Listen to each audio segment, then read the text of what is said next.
अस्सलाम वालेकुम प्यारे बच्चों। आज सैटरडे है और हमारा क्लास जो है वो है फैक्टर्स अफेक्टिंग इंडियन क्लाइमेट।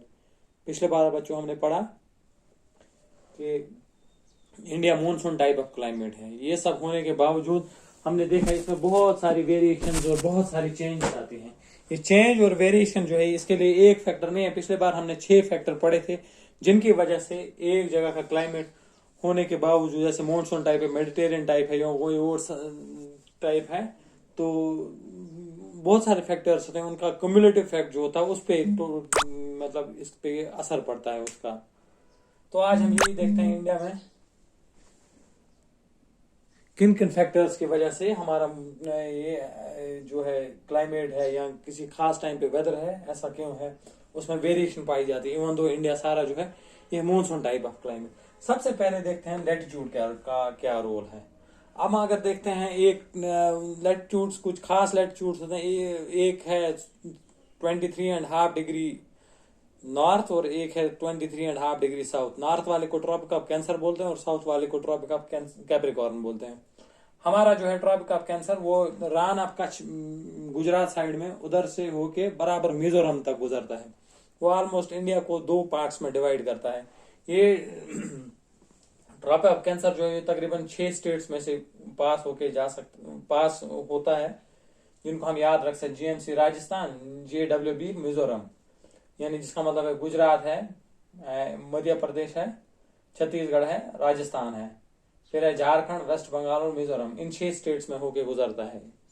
अब होता क्या है इससे, याद रखना। ये जो है इससे अगर ये ग्लोब है हमारा, ये इक्वेटर है, इक्वेटर की 23.5 डिग्री इधर, 23.5 डिग्री इधर, ये वाला इलाका जो है इसको ट्रॉपिकल एरिया बोला जाता है। ये इलाका जो होता है बहुत गर्म होता है। तो हम बोल सकते हैं इंडिया का जो साउदर्न पार्ट है, ऐसा अगर है, ये इक्वेटर, ये है ट्रॉपिक ऑफ कैंसर, ये ऐसे पास हो जाता है इसमें से। रफली हम बना लेंगे सारा, यानी साउदर्न पार्ट जो है, साउदर्न पार्ट में से ट्रॉपिक ऑफ कैंसर पास हो जाता है। ये वाला निचला इलाका जो है, ये वाला साउदर्न इलाका जो है ये गर्म रहता है। वो नॉर्दर्न इलाका जो है वो है सब ट्रॉपिकल। तो एक फैक्टर ये भी है कि आधा इलाका जो है इक्वेटर के नजदीक है, ट्रॉपिक ऑफ कैंसर के नीचे नीचे आता है, तो वो वाले इलाके गर्म होते हैं। और ट्रॉपिक ऑफ कैंसर जो उससे ऊपर वाले इलाके जो है वो कंपेरेटिवली ठंडे होते हैं। इसीलिए ये इलाका जो है ये ट्रॉपिकल इलाके में आता है और ये सब ट्रॉपिकल में आता है। तो एक फैक्टर ये है हमारे इंडिया में क्यों इतनी वेरिएशन है क्लाइमेट में। दूसरा अल्टीट्यूड, अल्टीट्यूड का भी बहुत रोल रहता है। अगर हम देखें कहीं गर्म इलाके हैं, जैसे हम साउथ के कुछ इलाके देखें वहां पे, लेकिन कुछ ऐसे हिल स्टेशन हैं जो बहुत ठंडे होते हैं। ऐसा क्यों है? ऐसा आपको मैंने पिछले बार समझाया था। लैप्स रेट ऑलमोस्ट 60-70 किलोमीटर तक जो है, जितना हम ऊपर जाते हैं उतना ये जो है टेम्परेचर डाउन होता है। Almost with 1 kilometre elevation above sea level, तो टेम्परेचर में तकरीबन 9.5 डिग्री फर्क आ जाता है। तो ये कॉमन सेंस की बात है। अगर एक ही लैटिट्यूड पे भी कोई जमीन है लेकिन एक का अल्टीट्यूड ज्यादा है दूसरे का कम है, जिसका अल्टीट्यूड ज्यादा होगा वहां पे क्लाइमेट ठंडा होगा। तो ये रीजन है। अभी मेरे को याद नहीं पड़ रहा है, अफ्रीका में एक बिल्कुल इक्वेटर के सामने एक हिल है, एक छोटी, जिसपे बर्फ भी पड़ती है। क्यों? क्योंकि वो मतलब उसकी वो बहुत एलिवेटेड है, वो सी लेवल से बहुत रेज्ड है। हो गए 2 फैक्टर हमें अभी तक समझे। लेटीट्यूड, ऑनली लेटीट्यूड नहीं, लेटीट्यूड पे फिर देखना है वहां पे अल्टीट्यूड भी कितना है, ये उसका असर देता है। किसी एक ही लेटीट्यूड पे एक इलाका ठंडा होगा, दूसरा इलाका बहुत गर्म होगा। ऐसा क्यों? क्योंकि उनमें अल्टीट्यूड का फर्क है। इसीलिए क्लास स्टार्ट करने से पहले मैंने बोला हाँ, इनका क्यूमुलेटिव इफेक्ट देखा जाता है। थर्ड फैक्टर जो है pressure and winds. Pressure and winds जो है इनका खास रोल होता है किसी जगह का क्लाइमेट डिसाइड करने में। अगर हम देखें इंडिया में तक इसमें 3 मेन फैक्टर, एक तो प्रेशर एंड सरफेस विंड्स है, दूसरा जेट स्ट्रीम्स, और तीसरा है इंडिया में वेस्टर्न डिस्टर्बेंसेस। अगर हम प्रेशर एंड सरफेस विंड्स देखें, अगर दुनिया में जो है कुछ ये है, कुछ विंड्स हैं जो परमानेंट विंड्स होते हैं।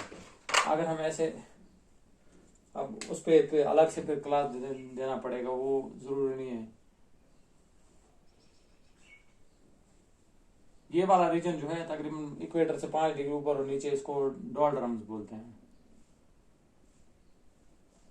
और यहाँ पे एक रीजन है उसको बोलते हैं हॉर्स लैटिट्यूड। हॉर्स लैटिट्यूड है, इसका नाम दूसरा सब ट्रॉपिकल हाई प्रेशर बेल्ट भी इसको बोलते हैं। यहाँ पे जो है प्रेशर बहुत ज्यादा होता है, यहाँ पे कम होता है। तो इसका एक रूल है, वो हमेशा एयर मूव होता है from higher pressure to lower pressure, ये सीधा नीचे आएगा, लेकिन सीधा नीचे नहीं आता है। इसमें भी एक फैक्टर है। इसमें कोरल्स फोर्स जो कि अर्थ की रोटेशन की वजह से एयर जो है सीधा नहीं चलता है। इसमें अगर नॉर्दर्न हेमिस्फीयर में आ रहा है तो राइट की ओर ये मतलब डिफ्लेक्ट होगा अपने राइट की ओर, यानी ये है अगर ऐसे हवाएं चलती हैं कोरल्स फोर्स की वजह से, अगर नॉर्दर्न हेमिस्फीयर में ये इधर को बेंड हो जाएंगी। अब अगर साउथ में है ये है कोरल्स फोर्स की वजह, और जो डायरेक्शन बोलता है इसको, ये नॉर्दर्न हेमिस्फीयर में राइट की ओर जाता है और साउदर्न हेमिस्फीयर में लेफ्ट की ओर जाता है, इसको बोलते हैं फेरल्स लॉ। फेरल्स लॉ बेस्ड है कोरल्स फोर्स पे। कोरल्स फोर्स की वजह से जो भी हवाएं हैं नॉर्दर्न हेमिस्फीयर में अगर सीधा चलती हैं वो तो टुवर्ड्स इट्स राइट डिफ्लेक्ट होती है, ऐसे डिफ्लेक्ट होती हैं। शायद अगर साउथ में ऐसे चल रहे हैं साउदर्न हेमिस्फीयर में तो इसका लेफ्ट किधर गया, इसका राइट इधर है और इसका लेफ्ट इधर है, ये ऐसे डिफ्लेक्ट हो जाएंगे, ये ऐसे डिफ्लेक्ट हो जाएंगे, इसको बोलते हैं फेरल्स लॉ। सो जब भी हॉर्स लैटिट्यूड से या सब ट्रॉपिकल हाई प्रेशर बेल्ट से हवाएं आती हैं, वो हवाएं सीधा नहीं आती हैं, वो बेंड हो जाती हैं। तो बेंड होके उनको बोलते हैं ट्रेड विंड्स बोलते हैं। इनको बोलेंगे north eastern trade winds. North eastern क्यों? क्योंकि नॉर्थ से आ रही हैं ईस्ट की ओर, ऐसे ये है नॉर्थ साउथ ईस्ट वेस्ट, ये लगता है जैसे नॉर्थ ईस्ट से आ रही हैं हवाएं, तो बेंड होती हैं इधर। तो चूंकि ये हवाएं जो हैं ये खुश्क इलाके से आती हैं, तो फिर इंडिया जो है, तो यहाँ पे क्लाइमेट जो है ये तो फिर होना चाहिए ह्यूमिड, सॉरी ये मतलब ड्राई होना चाहिए, लेकिन वैसा नहीं है। ये ट्रेंड जो है ये विंटर्स में रहती है, हवाएं ठंडे इलाके से आती हैं, तो चूंकि वहां पे कोई वाटर बॉडी है नहीं, वो सूखी आती हैं, तो कोई बारिश नहीं होती है। लेकिन विंटर्स में जो है, विंटर्स में इसकी ट्रेंड जो है रिवर्स होती है। विंटर्स में जो है डोल ड्रम्स में नीचे की ओर से हवाएं आती हैं। यहाँ पर भी एक सब ट्रॉपिकल हाई प्रेशर बेल्ट बनता है, उनको भी हॉर्स लैटिट्यूड बोलते हैं। तब हवाएं नीचे की ओर से आती हैं। होता क्या है, तब साउथ ईस्ट से हवाएं आना स्टार्ट होती हैं, इक्वेटर को क्रॉस करके साउथ में आती हैं, क्योंकि ईस्ट कोरल्स फोर्स की वजह से डिविएट होती हैं। ये जब इक्वेटर को क्रॉस करती हैं, क्योंकि इंडिया तकरीबन मेन लैंड जो है 8 डिग्री इक्वेटर से ऊपर है, तो आते आते वहां तक फिर इनकी, चूंकि नॉर्थ में तो लेफ्ट की ओर हवाएं जाती हैं और राइट में साउथ में नॉर्थ में राइट की ओर और साउदर्न हेमिस्फीयर में लेफ्ट की ओर, तो यहाँ पे ऑटोमेटिकली हवाएं डायरेक्शन अपनी चेंज करते हैं। उनको बोलते हैं साउथ वेस्टर्नली विंड्स या मॉनसून विंड्स भी उनको बोलते हैं।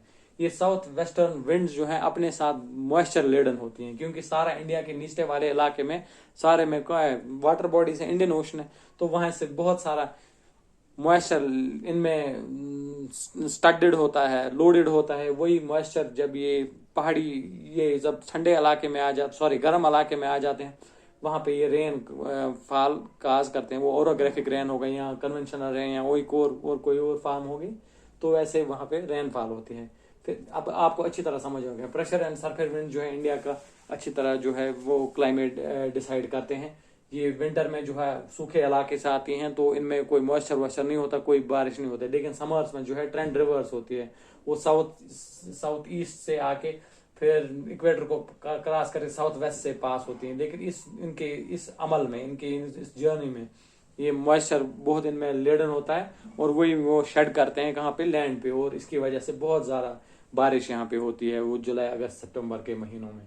तो ये है प्रेशर एंड विंड्स। ऐसे जेट स्ट्रीम जो है इंडिया के तकरीबन 23.5 डिग्री से 30 डिग्री रेस्ट्रिक्टेड रीजन में है। नॉर्थ डिग्री में 12 किलोमीटर ऊपर इसकी हाइट होती है, 100 से किलोमीटर पर आवर से ज्यादा इसमें हवाओं में स्पीड होती है। ये भी क्लाइमेट पे ठीक ठाक असर करते हैं। तीसरी बात होगी वेस्टर्न डिस्टर्बेंस। हमने देखा है जब इंडिया एक्सपीरियंस करता है, हमने बोला विंटर के महीनों में जो है सूखी हवाएं आती हैं, कहां से, नॉर्थ से आती हैं साउथ की ओर। चूंकि इनको मतलब इनकाउंटर होता है ये कहीं पे वाटर बॉडी के साथ नहीं होती है, तो हम बोल सकते हैं फिर कश्मीर और पंजाब रीजन में विंटर में फिर कैसे बर्फ और वो प्रेसिपिटेशन होती है। इसकी वजह से वेस्टर्न डिस्टर्बेंसेस। तब के टाइम में क्या है, अगर हम देखें तिब्बतन प्लेटू कंपेरेटिवली हॉटर होता है, वहां पे लो प्रेशर रीजन डेवलप होता है, मेडिटेरियन सी से हवाएं आती हैं और वो हमारे यहाँ जनवरी, फरवरी, मार्च, अप्रैल में बारिश बरसाती है. With this, we have completed, inshallah, this factors affecting Indian climate. Tomorrow we will study. Next class we will study monsoon and its mechanism. Thank you. Have a good night. Have a good day.